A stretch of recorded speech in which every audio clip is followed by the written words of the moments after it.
Welcome to Media Empires, where we sit down with the most influential media creators right now to learn exactly how they built their empires. Our aim is to extract the secrets of top-tier podcasters, newsletter authors, and media creators who are breaking the old rules for media success. Whether you're looking to start your own empire or simply curious about the nuts and bolts behind media businesses, you'll find valuable insights and tactics in each episode. Grab your headphones, let's dive in. This week on Media Empires, I'm joined by Snigdha Sur, CEO and co-founder of the Juggernaut, a smart journalism for the South Asian diaspora and South Asia curious. In this conversation, we explore the intricacies of establishing a modern media company, covering from content strategy and team development to expanding the follower base from 10,000 to over 500,000 and generating sustainable revenue streams. Hello. Hi, is this video on? Oh, it is. So if you're open to it, but feel free to say no. I would love to record a Media Empires episode. It's two-way, so I'm an open book. Yeah. Okay, cool. You're open to it? Okay. I don't think I'm looking my best physically, but we can totally record. It's fine. It's like, I'm like definitely. We could do audio. I think audio is totally great. So if that's Whatever is easiest for you. We could just record both right now and then you can make a last minute call for whatever works for you. awesome, sounds good. Well, I'm excited to make this two-way, so feel free to ask me anything about what we've done. I'll start with just one high-level question because something we're thinking about now is how to go from podcast to publication. And you've been very successful. You've basically built it super leanly, like where you have this publication that's doing mega numbers, and you're doing it with sort of a either decentralized or contract based team. I admire the Free Press and what they've done with their contributor network, and we want to do something similar in tech. And so I'm curious, basically, given what you know of our goals, either one, more context on how you did it or how you do it, or two, what you would do if you were me, and how to best do it, because there's a lot of different ways one could go about try to build this publication. Well, I guess let me ask you a question first, which is like, what do you want people to feel? Like, what 3 words do you want people to feel after reading a story at Turpentine? It's a great question, right? So, we're trying to figure out what our tagline is. Like the information there's, not just tagline, but mission is like information that you can't find anywhere else, news that you can't find elsewhere. And that is a clear sort of, value prop and reason why you pay. And so for us, I do want it to be business focused in the sense of I want it to be very practical. I want it to be something that helps you at your job, either in the company building world, you work at a company and you're trying to get better at your job, or in the sort of company analysis world. So I want it to be a place where, like, think the Lenny Rachitsky type content of just like how to better understand something as it has to do with company building, whether it's growth or product or finance or HR or engineering, whatever, the craft of company building. But then also how does Replit make money? Is Replit going to be a big company? What is sort of the state of code gen AI startups? Where is AI and healthcare going? So I think you have like basically 2 taglines. I think it's like practical, analytical, inspirational, or it's the craft of company building. So whatever it is, one of my biggest mentors, shout out to Sonal Chokshi, she was or still is, she might have moved to the gaming division or crypto division, like the EIC effectively of A16Z. She runs all their podcasts or, all of that stuff, and she's just changed roles. And she would tell me, Snigdha, every single person who interacts with your brand, whether it's a content brand or something else, should feel like 3 words. And it should be the words that you have intentionally set, right? So for us, it was, I believe we picked 2. I believe it was smart context. And for us, we wanted people to feel smart and to feel like they had nuance and all this analysis by the end of it. If you're doing the craft of company building or, practical, what did we say? Practical, analytical, inspirational. The first step I did was honestly just stalk a bunch of people on Twitter and read a ton. So it was just anytime there was a South Asian topic in the New Yorker or the New York Times or even a viral thread, I was like, wait, who wrote this? And what are they thinking? And am I surprised? Is there tension in the story? And if I'm surprised or there's tension in the story, I then would like really try hard to woo them. And in the beginning, it was really tough because you don't have an audience, right? So all I had was me. And so I would just try to woo them and try to, help them think that, I was an economics and South Asian studies major. So I would try to kind of relay to them that they'd be in safe hands with me, that I could push their argument further, that I would hone their craft further. And so when they wrote that piece with me, it would be like the best version of that piece, right? Like every writer, as they say, needs an editor or things like that. And so that's what I did initially. Now it's kind of funny. We are now overwhelmed with pitches, and in a weird way, you have to stay true to that initial thing. You have to still outbound, we found, is still the best way to get writers. So, just yesterday, I had a 2-hour pitch meeting with this amazing woman named Thulika, and we basically went back to the drawing board because so many of our writers, kind of like the New Yorker, have gone on to publish like multi-million-dollar novels and things like that, and they're no longer writing freelance. So like, I'm proud that we've created a genre that people have gone on to do other things. They're publishing poetry books, they're publishing novels, but that means that I also have to like refill that well.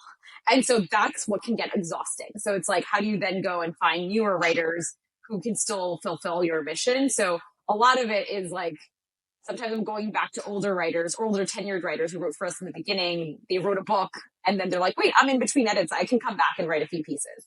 So I think that's kind of what I go for, if that makes sense. So for you, if I were you, I'd go and find all those operators who are writing things on Twitter, who are writing things on Instagram, who are doing things on TikTok that are angering people or causing some form of reaction. Because a reaction is better than nothing, right? I would say.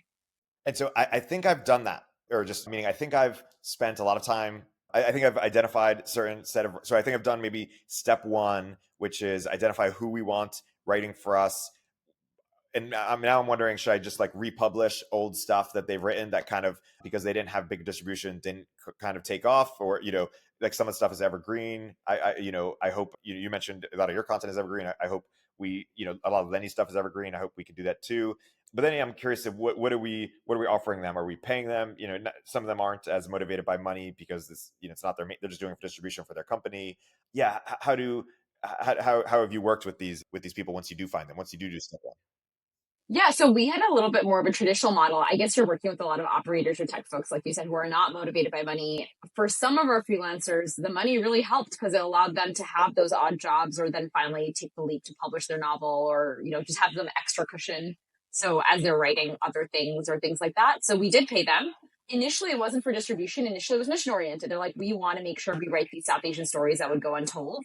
And to your point, I bet you can really connect to that too, right? Which is all these people where there's so much knowledge trapped in our brains and like they want to share it and pay it forward. And founder to founder connection is just so almost sacrosanct. Like I can still to this day email any YC founder. They will email me back if it's a good faith reach out, not like a spam email, which I also get. And I found that to be so powerful. So initially it was a mission. Now I wouldn't lie. I bet some of these folks are also writing with us because of our distribution. We reach like 486,000 people on Instagram. So I think that's our follower count. And then we reach about anywhere from 5 to 10 million people per month in terms of just reach. And so I would assume that balance flips at a certain point. If you're starting with a lot of people with distribution, in a weird way, I would actually tell you to be careful because it might just be people want the distribution and they're not high quality. And that's fine. You're going to find that Venn diagram of like high quality wants distribution and then, wants to pay it forward. And that's the ikigai of the people at Turpentine, I would say. Yeah. Do you have regular columnists or is it a lot of one-off pieces? We do have regular columnists. One great source that we found is I always told myself I want to create the company that I would have wanted to work at. So we actually work with a lot of college students who write for their school papers and they sometimes get tired of writing really quick news hits. So like we allow them the chance to write feature writing and get their name out there. And then they use that on their resume to get whatever dream job they want. And I always offer them, I'm like, if you like working with us and we like working with you, you can also work with us.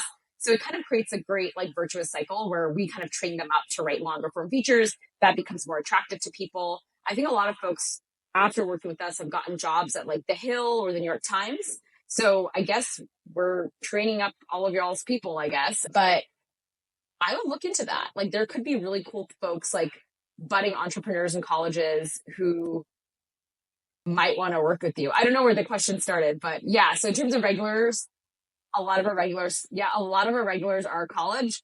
And then there are a few freelancers who are like, yeah, I can do once a month or once every few weeks. We also have summer interns who are much more regular. But yeah, you pitch it back to them. I just think it's more fun when it's regular.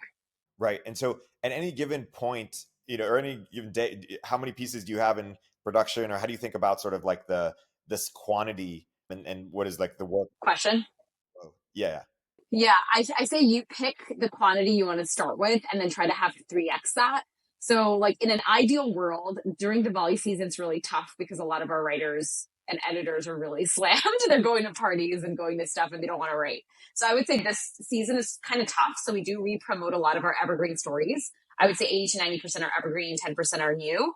And what I would say is, how do I explain it? So I would say like, we do one feature a day. So that's 5 articles a week. Then you multiply that by 3, you get 15. Ideally, I'd like to have 15 stories at any time in different phases of production, whether it's like second round done, first round, like in hand with the writer, or 5 pieces like commissioned. That would be my ideal steady state.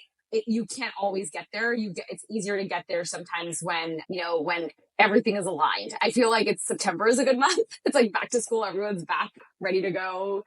Festivals haven't started yet. January is a good month, but then sometimes it's rough and tumble. So I always say, do what you think you can. Always have that library of re-promotional ability to re-promote pieces, because like you said, like evergreen stuff is just gold. I would read it over and over again. And when you say re-promote, are you re-promoting things that have been written elsewhere that you write yours, or do you mean things that you've published that a year later you're re-promoting, and how do you do that? Yeah, it's like stuff we've published, like even 4 years later, we can re-promote it. So like this week, it's really funny. So there's a really hilarious like trend of American rappers coming and collaborating with Bollywood. And so Pitbull just came out with a new Bollywood song for the Bhool Bhulaiya 3 soundtrack. I'm a Bollywood nerd. And so everyone's been talking about this song. And so we thought it was a really great time to re-promote one of our older stories on how American rap came to Bollywood. Because Ludacris, Snoop Dogg, they have all performed Bollywood songs. So if you don't know this about them, it's true. And so that's the kind of unique Juggernaut stuff that we can write about, right? It's like so surprising, so delightful, so bizarre, but true. And so we promoted that article yesterday, and a lot of people were like just delighted. It was like a nice timeline cleanse, as Bullock and I were chatting about. So yeah, it's often us re-promoting stuff from our own archive, because when we launched our first year, I think we had 10,000 Instagram followers. Now we have like nearly 500,000. So many of the people who even were subscribers in the very beginning never even saw these pieces, right? Or many followers never even saw these pieces. So it's a really good opportunity to bring it back, especially if there's a timely hook. We also re-promoted today's piece, which led to a lot of controversy, but India is apparently the 3rd largest source for undocumented immigrants in the US. Many people don't know this. And it's really fascinating because obviously there's also this model minority trope, because many of us were selected to be educated and selected to have all these higher degrees. But we also have, border crossings and encounters in the Canada border and the Mexico border have also, at least the Canada border, have also increased. And so it's something that we don't talk about as a community. So that's what we talked about. We're like, wait, why don't we talk about it? Why are these people's stories invisible? And, we got attacked from many sides of the political spectrum, but we just try to provide the analysis, and then you kind of form your opinion on what that means for us as a community. And do you have a certain kind of like word count, or like how should we think about what makes a turpentine piece, sort of like in terms of things like how long or any other sort of parameters? Yeah, I feel like that's where you have to test with the audience, right? I feel like Axios changed the game for, newsletters in the sense because Quartz had existed as a newsletter, and Axios was like, F that. We're going to change the complete format. We're going to make it super, super, super short, all bullet points. And everyone's like, you're nuts. Like, just changing to bullet points does not a company make. But everyone was wrong. They exited for over 525 million to Cox, right? So I think that that's something could be really fun for Turpentine to play with. Like, just test completely different formats, see what hits, do it within the same newsletter, see if there's a section that really pops. Honestly, I'd love to do more formats in the Juggernaut. I'm just like limited a little bit by my freelance bandwidth and just my like creative bandwidth, but I think that could be really fun for you all. Yeah, that's a good question. And I'll sort of turn the tables in a couple minutes. You can ask me questions. In terms of hiring, like, should I be hiring, like, what should be full-time versus contract? Like, am I, my skill set is I can get the talent, and I think I can, think about what they should write.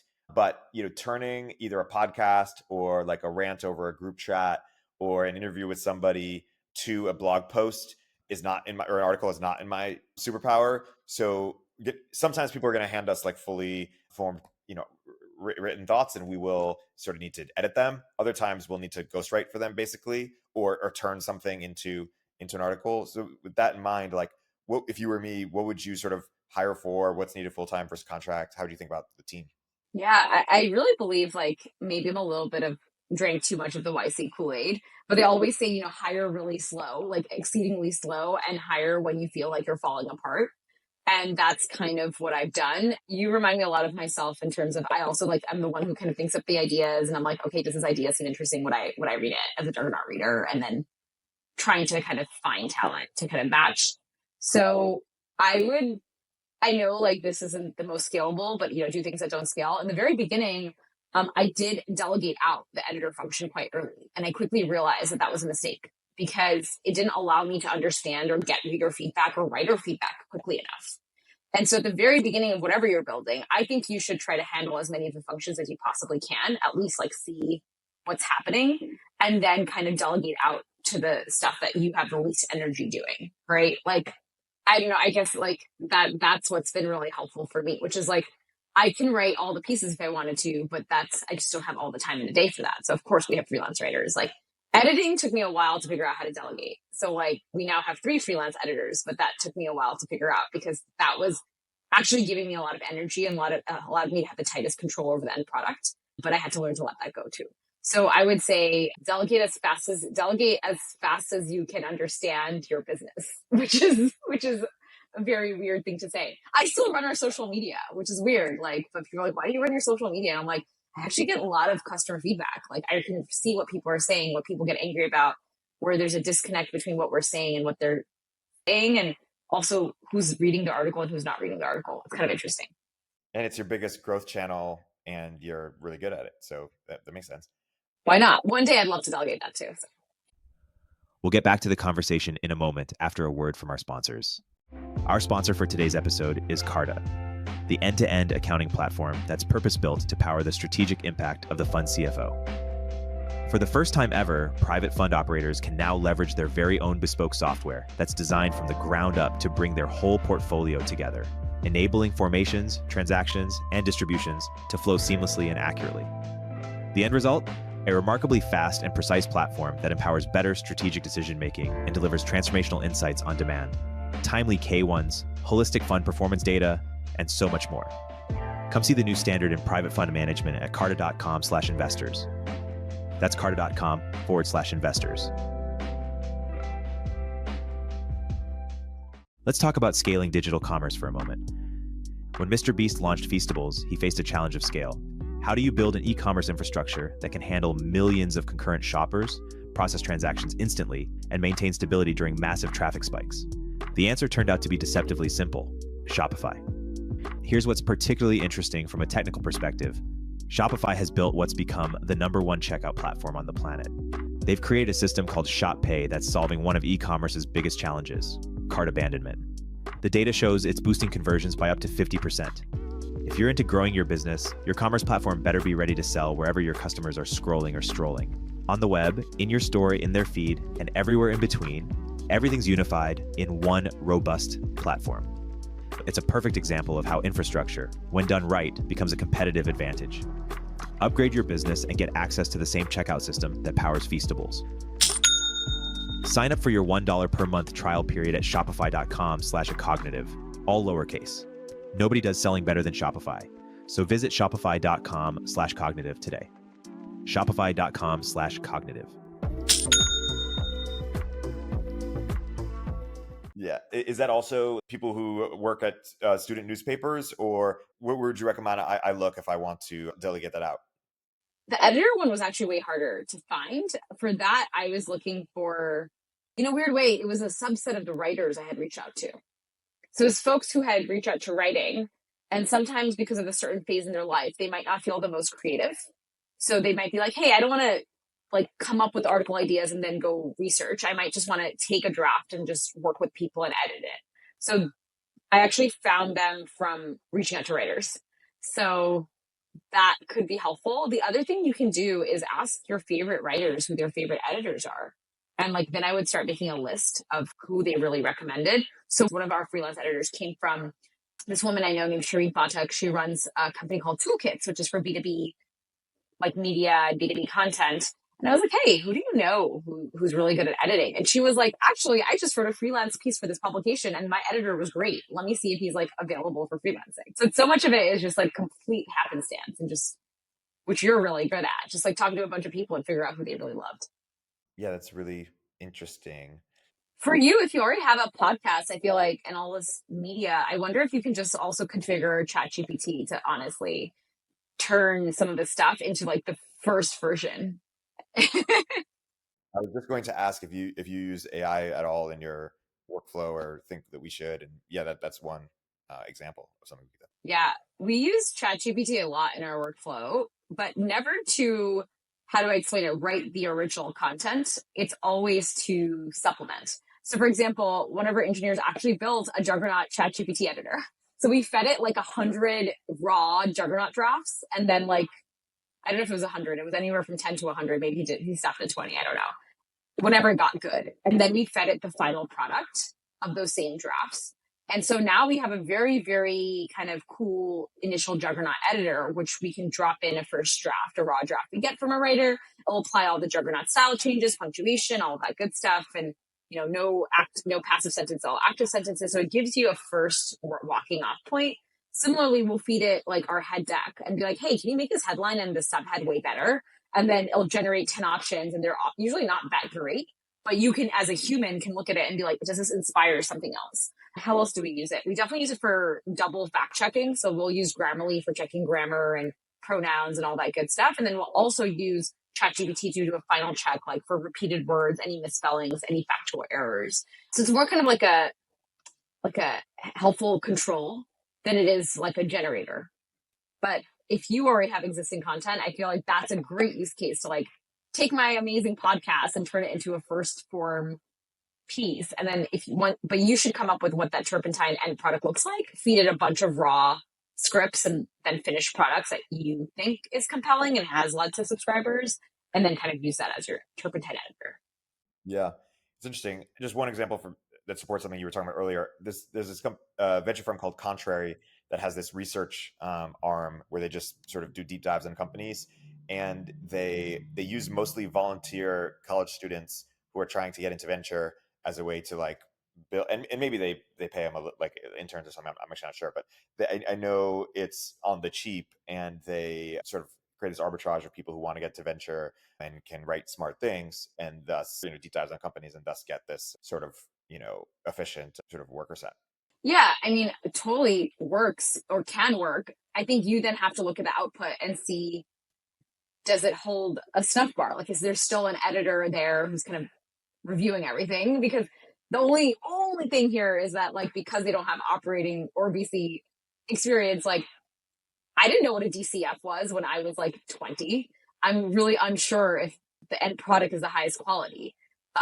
So that's the only thing that I do find a little bit different. I think it's a great strategy, and I still think you might need somebody like an EIC like you to at least read the final product to make sure, which I think they must be doing, to make sure it's close. I mean, let's see.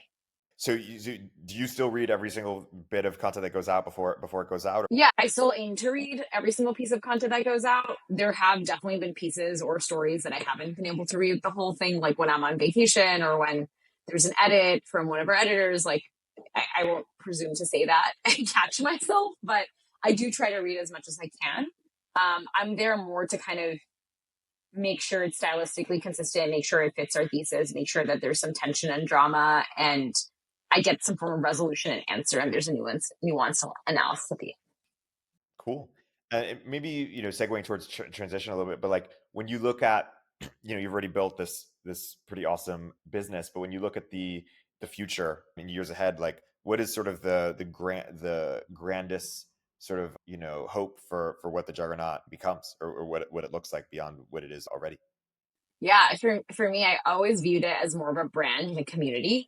And so for me, that can take so many avatars. And so one of my dreams is I'd love to see some of our articles turned into films or TV series. So I get to work with, the best in the business, like the best directors or the best actors. Like I've spoken to some production companies by some pretty esteemed folks, like, Riz Ahmed's production company is super cool. Like I've long admired Mindy Kaling's production company, Kaling International. I just think there's a lot of opportunity here where Netflix and Amazon and all these streamers, they just want to create really good stuff. And they know that there's a huge market in India and South Asia and the global diaspora. So that's one thing that would be really dope to see an end credit, like executive produced by the Juggernaut or story idea from the Juggernaut or research based on the Juggernaut. So that's a dream of mine.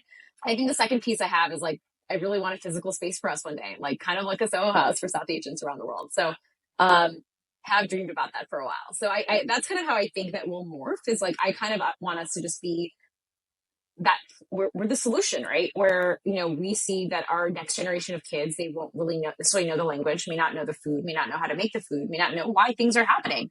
To this day, I meet people when I try to explain to them like, hey, the volley is much more complicated than just the volley. I don't know how to explain it. Like, it's not just about this dude who came back after 14 years and you're welcoming him with Diaz. Like, that's not just what the volley is. If you actually look into the history, there are actually many, many stories behind the story of the volley. And not everyone believes the same story. Like some people think Ram was horrible. He was horrible to his wife, Sita. He made her go through a fire test. He doubted her fidelity. Other people say Ravan was actually a good guy. He was a noble king and he's been depicted as this horrible human being. So there's so many versions. There's a great novel called Kaikeyi where the author just completely re-envisions the quote unquote stepmother who banished Ram from the kingdom for 14 years. Like she probably knew something other people didn't. And so that's what I think is really cool about any of these stories, which is that, there's a rich tradition of them and we're not preserving all of them. And hopefully the Juggernaut can be one of the ways that we preserve that culture, that heritage and that discipline of challenging heritage. Yeah. No, I love that as a vision. And in terms of pricing, have you experimented with different things, or I guess what would you advise us as or anybody else building a media company to think about, not just pricing, but also like, different pricing structures, monthly plans, and I don't know, just different membership, et cetera. Yeah. How do you think about it? Yeah. So much, our pricing stuff has evolved so much. And I feel like I have learned a lot from different people. So initially we started as try for 7 days free. And then, we charge you, annual was $52 a year, monthly was $4.99, and I believe student was like $29.99. And we quickly realized that those incentives were off because everybody would choose, like, it just didn't make sense. So we made the monthly more expensive, $9.99, to push people into buying the annual. That worked, which was really nice that we had way more annual subscribers, which allows you to get more cash flow upfront to reinvest into the content business, right? So that you can actually know how to budget to invest in your writers, editors, and things like that. As time wore on, we realized that whenever we had a really big hit piece, and I've spoken about this before, we would not be able to capture the upside. So I spoke about this with, I believe, Brian Morrissey. And Erik Newcomer was the one who was like, Snigdha, what the hell are you doing? Like, why are you giving away your best content for free? And so in June of 2023, we ended our free trial. That was so scary for me. I was like, oh my God, we're eliminating our free trial. Like there's no other way to try the Juggernaut. And you know what? It actually was way better for our business. It allowed us to plan better. It allowed us to understand the economics better. It made our payback better. Everything got better. Then in December of 2023, we increased prices for the second or third time. We'd increased it to $72 during COVID. We increased it to $99 in December for our annual plan. And the reasoning here was that everything around us was going up. I think a New York Times subscription is now $325 a year, which is, it is what it is. And so we were like, wait, people are associating price with quality and we can't be viewed as like the cheap option we just have on the side. And so that's kind of how I think about it, which is that you got to test what's best for your audience. And I think we were talking about this, when I was talking to Max from Puck, he was like, have you considered, I think he or somebody else was like, have you considered just removing the monthly completely and making everything annual? And I was like, that is scary as hell for me. So I did try that. I don't think it did too well for us because like our entire marketing campaigns had been kind of marketed towards like, try us out. But, like you gotta go risk it. You gotta go for it. Yeah. And when did Juggernaut start to like take off? Was it like from the beginning, or did it have this like big ramp up period, or has it been kind of incremental or lumpy, or kind of what's the growth trajectory? Yeah, it's definitely been, I would say, like I think when people told me it felt like it was taking off was in 2020 during the pandemic because people were stuck at home and suddenly I think we grew from like 10K to like 50K followers to like 100K followers. It was pretty rapid on Instagram. And I did not expect that. And one of the reasons it worked is because we just leaned into what was working at the time, which is we did a lot of Instagram lives, we did a lot of social media posts. We had like a team that was stuck at home, right? So our journalists were hella productive. Like there were no distractions. So we were always out with the most interesting story of the day. I would say after that, it's always been, it's kind of like what Netflix says. Your biggest competitor is sleep. Your biggest competitor is any form of other entertainment. After that, when COVID lifted, I think we could sense that the order was shifting a little bit, like priorities were shifting a little bit. So now you still have to fight for attention, I would say. I think we saw a second shift though, which is we started seeing a lot more people from India, like paying for the Juggernaut and following us. So we have all these Bollywood celebrities following us, which I find to be fascinating, or liking our posts. So now we have this like kind of growth surge a little bit in India, which I expected would happen later because, this is mostly for the diaspora, but it's for anybody, any global South Asians or not South Asian. And that has been another source of growth. So I think my advice to fellow entrepreneurs is you never know when your next phase of growth is going to be. It's going to be so unpredictable. And like the best you can do is try to take advantage of the situation. Knock on wood, we're about to launch an Apple News Plus tomorrow. And that was not something I thought would ever happen, because everyone told me like Apple News Plus only goes out to like very established brands. And somehow somebody from Apple News had heard about us in Canada and was like, why aren't you guys on Apple News Plus? And I was like, let's do this as a test. If it works, it's great. If it doesn't work, like we'll find out soon enough. And so, you never know where your next, growth kind of lever is going to come from. But you just got to make sure the content's great. Like the product itself has to be great. Like it should be easy to pay, all that good stuff. But apart from that, like try to take as much advantage of different platforms and tailwinds as you can. Would you recommend that we use Substack for their recommendation engine or something else? Or how do you think about using something out of the box versus, building custom?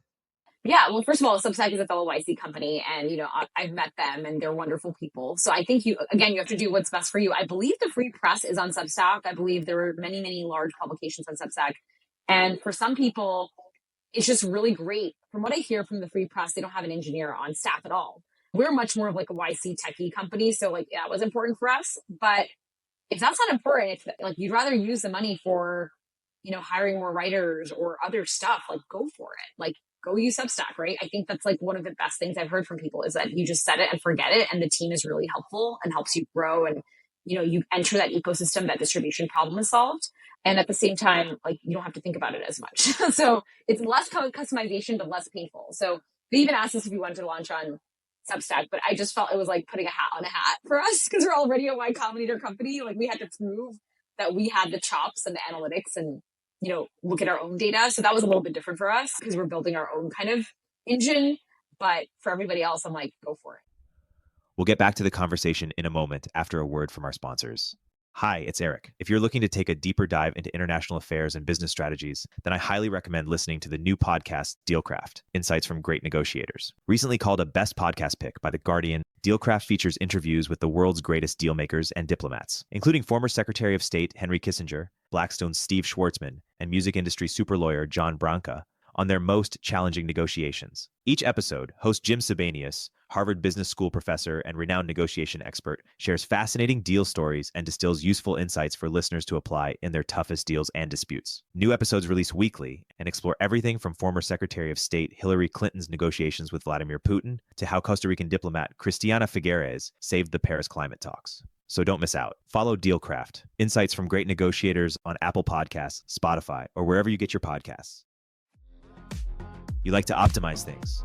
You've chosen the perfect credit card to maximize your travel points, and you always find the fastest route when you drive. Shouldn't you handle your charitable giving the same way? GiveWell spends 50,000 hours every year doing deep dives into different charitable programs to try to find the ways to do the most good for your dollar. GiveWell has now spent over 17 years researching charitable organizations and only directs funding to a few of the highest impact opportunities they've found. Over 100,000 donors have used GiveWell to donate more than $2 billion. Rigorous evidence suggests that these donations will save over 200,000 lives and improve the lives of millions more. It's easy to see why the Boston Globe called GiveWell the gold standard for giving. GiveWell wants as many donors as possible to make informed decisions about high-impact giving. You can find all of their research and recommendations on their site for free. You can make tax-deductible donations to their recommended funds or charities, and GiveWell doesn't take a cut. Go to givewell.org to find out more or make a donation. Select podcast and enter Econ102 at checkout to make sure they know you heard about them from us. Again, that's givewell.org to donate or find out more. Yeah, that's cool. Let's turn the tables a bit, if at all helpful. Is there any questions you have for me, or yeah, either about what we talked about or anything related to Turpentine more broadly? Yeah, like tell me about how you knew that you need to build Turpentine. Like, what were you trying to solve in the market, and then like how do you think about that initial test? Yeah, I think it was a little bit more around my passion for podcasting is what started it. It took me a while for me to think there was like a business opportunity here, a big business opportunity. In the beginning, I was like, hey, if money was no object, what would I spend my time doing? And I was like, well, I really enjoy podcasting. I've done it for the past 10 years. So let me see if I can create a podcast, one podcast, but then also a network. I just thought I enjoy listening to podcasts. And so I went to people who I'd want to listen to, every week and said, hey, let's like make a show for you. I always thought it was going to be this side thing, but then I sort of made a couple connections. One is that, On Deck was this business that was about vertical communities, and vertical communities sometimes are hard, or communities in general, hard to scale because, if you erode the talent bar, it gets worse. But content is easier to scale. We have a product management fellowship that sort of was harder to get better as it grew. But Len Kravitsky's product management newsletter doesn't get worse at all, whether it's 50,000 subscribers or 800,000 where he's at now. In some ways it gets better. So I was like, maybe this is just a better like business model for what I was trying to do, of like content plus community than just community. So I was like, yeah, maybe maybe Lenny is just the beginning of this kind of business creator trend where like sector specific or position specific, and podcasts are an interesting medium because they can be used to create every other format. Like from podcast, you have YouTube, you have video, but you could also have written. And yeah, so that's kind of the inspiration, a combination of personal interests plus this sort of belief that business creator is going to be more of a thing, and plus this sort of vertical specific interest as well. I then discovered Industry Dive, which is a big business that's sold for $500 million, and just vertical media. Workweek also is following their footsteps, so I kind of just got excited there. So another question I had is like, one of the things I found is that sometimes it's really tough in the beginning to do multiple formats. Like one of the reasons we don't really do podcasts like more seriously, we did one test, is because like we're like, okay, written content, social media, like we're doing two. It's really hard to keep scaling to like TikTok and then da da da. How did you know it was time? Like, hey, I do mostly podcasts, but I also want to dabble with more of like a magazine format and do convert this into written. Like, how do you think about that? Like, are you also on TikTok? Like, are you also on, all the platforms? Are you also on Instagram? Whereas like I see Twitter is one of your super channels. Like, how do you manage all of that? Because that's what I talk to like founders about all the time. They're like, how do I do it all? And I'm like, let me try to break it down for you. Yeah, it's interesting. I wish I had more of the focus.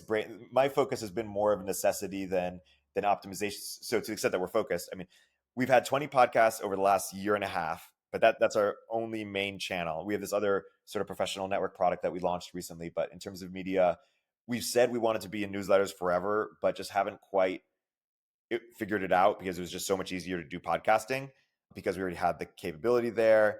We're not on TikTok. We're not on Instagram. Maybe we should be, but Colossus is the company that I also admire. They're a podcast network in tech. They're not even on YouTube. They're just straight audio. And I don't think our audience is huge on Instagram, at least looking for like HR specific content or CFO specific content or AI specific content. But maybe I'm wrong. And I myself just got Instagram a few months ago, so I'm like new to the channel. I know it's a massive channel. Twitter has always been big for me and big for our like my respective companies that I've worked at. So I will say I have some friends who've done some TikTok experiments, and they were even like really successful on TikTok, but they just didn't see it translate to the download numbers. So in general, I think we've under explored growth. Like we haven't really done anything besides get big guests, try to do good content, and then post on Twitter. And we do some shorts and some YouTube optimization. But I'm sure there's more bandwidth to explore just on existing channels. But for me, I just had to put a line in the sand and say, hey, we're only like, we need to be multi platform. We want to be a real tech media company. My superpower is going from 0 to 1 on stuff. And I feel like we're at 1 or close to 1 on the podcast side. And I've just said, hey, I'm just going to get this started. At the very least, like, we need to convert our podcast content to written content. That's like the lowest hanging fruit. And we had Brian Armstrong recently. We had Dario from Anthropic recently. And I was like, oh no, I wish they could have done articles for us too, because it's been such a great way to get the word out. So there's a combination of factors that led me here. It's so funny because whenever I ask founders this question, so many of the channels that they start with is literally a reflection of the founder. So like for me, like I didn't know much about Twitter. I was Instagram native, and it's like not even surprising that Juggernaut is biggest on Instagram. I learned Twitter later, and now I think I have over 10,000 followers, which I'd never expected, but like so much of it is a reflection of you. So the fact that you're really into Twitter, I also do think that there's a huge opportunity for y'all to cut the video for the cut like clips, like 30-second clips from your podcast videos for Reels. They're doing really well on Instagram Reels right now. But to your point, Instagram Reels is really great for expanding audience. It's very bad sometimes for like deep engagement. So it might not translate to overall numbers, but initially it'll take a long time, but it will translate eventually there. But it'll at least definitely translate to awareness. My question also to you is like, what's your advice for founders like me, where we didn't start with podcasts? Like we've done maybe a little bit, but like, should we be doing podcasts? Like, are you taking advantage of all these Spotify throwing around money again in the podcast world? Like, what's the vibe? It feels like podcasts are hot. Sometimes they're not. Like, what's going on here? Yeah, it's a good question.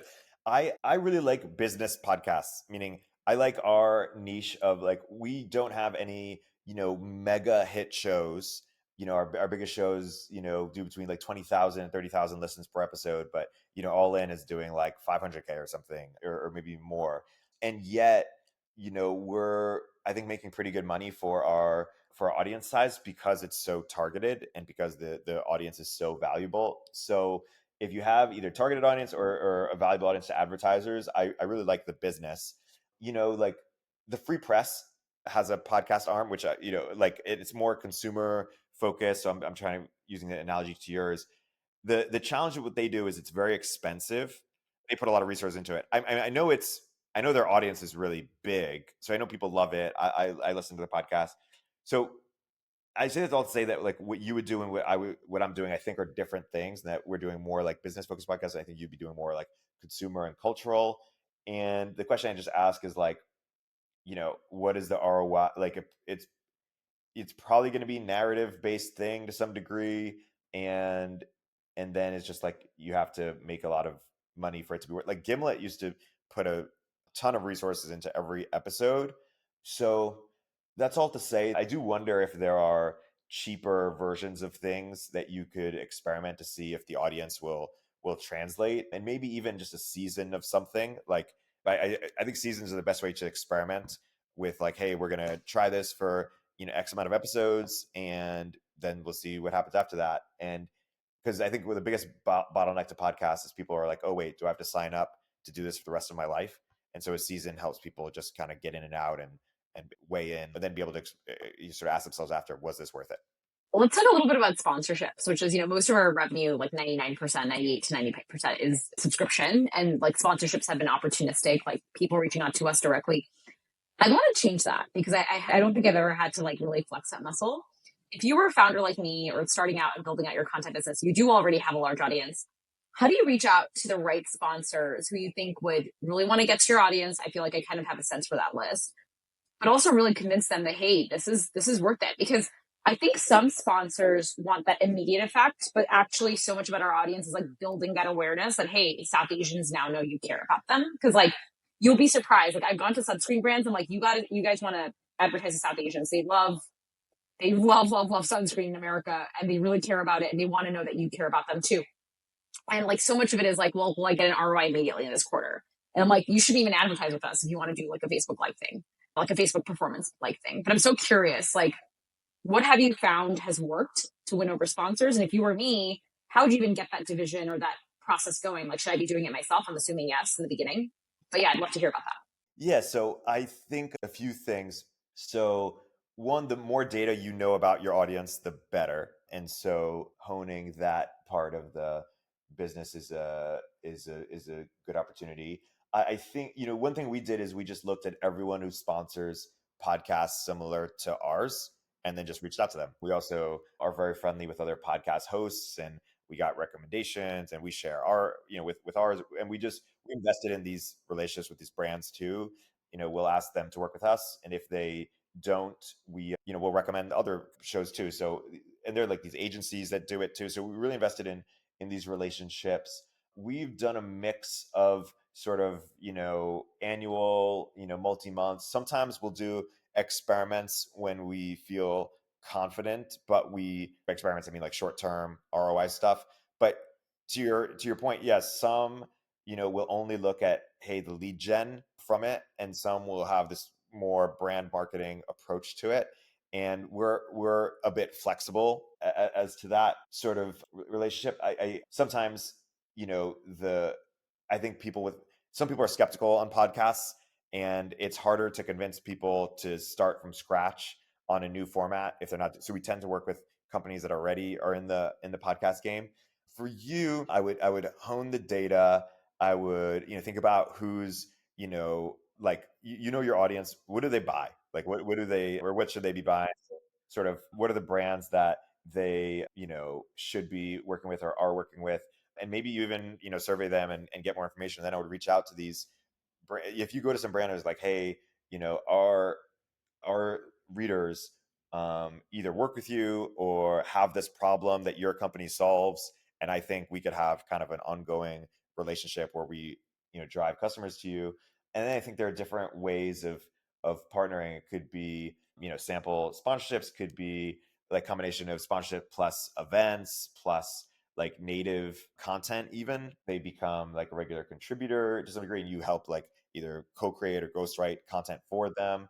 But yeah, I would really, once you identify that list of brands, I would think about like, hey, what does success look like? Learn more about their marketing efforts to date, or anywhere they put paid spend towards, and then just think about how you can create a better sort of campaign for them. And you are big on multiple platforms, so there's a lot to offer. And yeah, in the beginning, it would be you, and I'd kind of learn more, like really understand how they work today, and then kind of co-create with them sort of, better better programming. That sounds great. I have to run probably in a minute. I think this was good. This is a very helpful two-way conversation, and I've really enjoyed my conversations now with you, and I hope to continue. Thank you for sharing your wisdom, and yeah, let's keep the conversation going. Yay, amazing. Thanks for having me, Erik.